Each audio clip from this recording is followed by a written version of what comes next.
멤버방분들의 적중 인증입니다. 적중하신 멤버분들 모두 축하드리며 핸디캡 언어바 및 국내 해외 조합픽 및 모든 문의는 고정 댓글에 있는 링크로 문의 부탁드립니다. 1월 11일 NBA 3경기 알아보겠습니다. 양팀 요약정보, 예상 라인업, 최종 프리뷰까지 알아보겠습니다. 적중률 높은 사이다팀의 멤버방은 고정 댓글에 있는 링크로 문의 부탁드립니다. 첫 번째 경기는 홈팀 샬럿 대 원정팀 밀워키 경기 알아보겠습니다.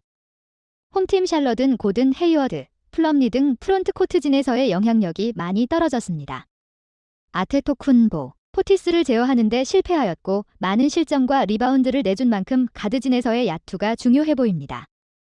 다시 한번 홈에서 밀워키를 상대하는 매치업인데 인사이드는 다시 한번 내줄 가능성이 높습니다. 결국 지난 경기 활약하였던 선수들의 야투가 고르게 나와야 하며 밀워키의 가드진 제어에도 성공해야 합니다. 밀워키의 가드진 전력이 추가된 만큼 샬럿으로서는 어느 정도 백코트진 견제를 받을 수밖에 없습니다. 반면 원정팀 밀워키는 지루 할러데이와 슈터 알렌, 코너튼의 이탈이 큰 상황입니다. 이번 경기는 코너튼의 복구 가능성이 있는 만큼 어느 정도 슈터 포지션에서 득점력을 올릴 수 있겠습니다. 밀워키로서는 가드진에서의 이탈이 있긴 하지만 아테토쿤보, 미들턴, 포티스 등 핵심 선수들의 활약은 매우 좋았습니다. 인사이드 지배를 통해 리바운드, 풋백 득점에서의 강점을 보여줄 수 있는 매치업입니다. 사이다 팀의 최종 프리뷰 알아보겠습니다. 지난 매치업에 이어서 바로 다시 붙는 리매치 일정입니다. 샬럿은 지난 경기 외곽에서의 생산력이 우수했고 밀워키 벤치진 제어가 우수했습니다. 하지만 아테토쿤보, 포티스, 미들턴을 제어하는 데 실패하였고 다시 한번 지난 경기처럼 야투를 높게 가져가야 하는 샬럿입니다. 밀워키는 코너튼 복구 가능성이 높아 보이고 인사이드진에서의 장악은 우세하였습니다. 벤치진의 득점 지원만 어느 정도 이뤄낸다면 리바운드, 풋백 득점에서의 우위를 통해 경기를 유리하게 가져갈 수 있습니다. 밀워키 승 추천드립니다. 두 번째 경기는 홈팀 디트로이트 대 원정팀 유타 경기 알아보겠습니다. 홈팀 디트로이트는 덴버와 트레이드를 통해 맥그루더와 지명권을 내주고 빅맨인 볼볼을 영입했습니다. 볼볼은 218cm의 7피트 빅맨으로 높이에서의 강점이 있고 3점슛도 가능한 자원입니다. 덴버에서의 기회를 많이 받지 못한 만큼 디트로이트에서는 스튜어트의 백업 서부 자원으로 출전할 것으로 보입니다. 반면 원정팀 유타는 지난 경기 인디애나의 사보니스에게 42득점을 허용하면서 골밑에서의 열세를 보여주었습니다. 이번 디트로이트 상대로도 골밑에서의 경쟁력은 비교적 떨어질 수밖에 없어 보입니다. 화이트사이드가 있긴 하지만 수비력이 좋은 선수는 아닌 만큼 아쉬움이 많습니다. 유타로서는 미첼과 클락슨, 보그다노비치 등 스코어러의 활약은 준수한 편입니다. 다만 빅맨진에서의 아쉬움과 벤치진에서의 아쉬움이 큰 상황입니다.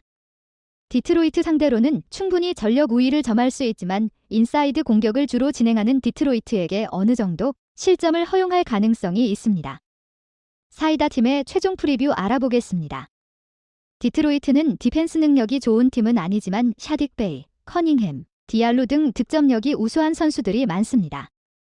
골밑에서의 득점뿐만 아니라 돌파, 3점슛 옵션도 있는 선수들이 어느 정도 오펜스에서 활약할 수 있습니다. 유타는 고베어와 잉글스 이탈 이후 확실히 골밑 경쟁력과 보르름에 있어서 아쉬움이 있습니다. 하지만 미첼, 클락슨, 보그다노비치가 스코어러로서 맹활약 중이고 백코트진에서의 전력 우위를 보여줄 수 있는 유타입니다. 유타 재즈 승 추천드립니다. 세 번째 경기는 홈팀 보스턴 대 원정팀 인디애나 경기 알아보겠습니다. 홈팀 보스턴은 최근 수비에서의 강점은 드러나고 있으나 득점력이 꾸준하지 못한 상황입니다. 최근 4경기에서 48분 기준 100실점 이하로 상대를 묶는 등 홈경기에서의 디펜스 능력은 우수했습니다.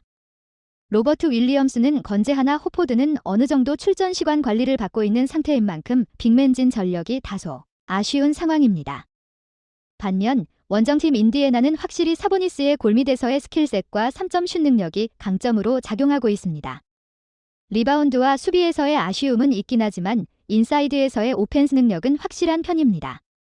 외곽슛에서의 아쉬움이 많았던 부분도 할러데이, 브록던, 르버트에게 기대할 수 있는 부분이 있습니다. 스티븐슨이 시즌 종료까지 같이 동행하는 만큼 스티븐슨의 영입도 인디애나에게 큰 도움이 되었습니다. 보스턴 상대로는 이번 시즌 처음 맞대결이며 브라운과 테이텀을 어느 정도 수비를 가져가야 하는 경기입니다. 인디애나가 가드진이 복구한다는 점을 생각한다면 어느 정도 대등한 흐름을 유도할 수 있을 것으로 예상됩니다. 사이다 팀의 최종 프리뷰 알아보겠습니다.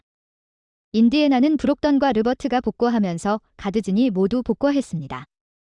사보니스의 활약은 우수하지만 복귀한 브록던, 르버트, 할러데이와 같은 선수들의 득점과 수비 지원이 반드시 필요합니다.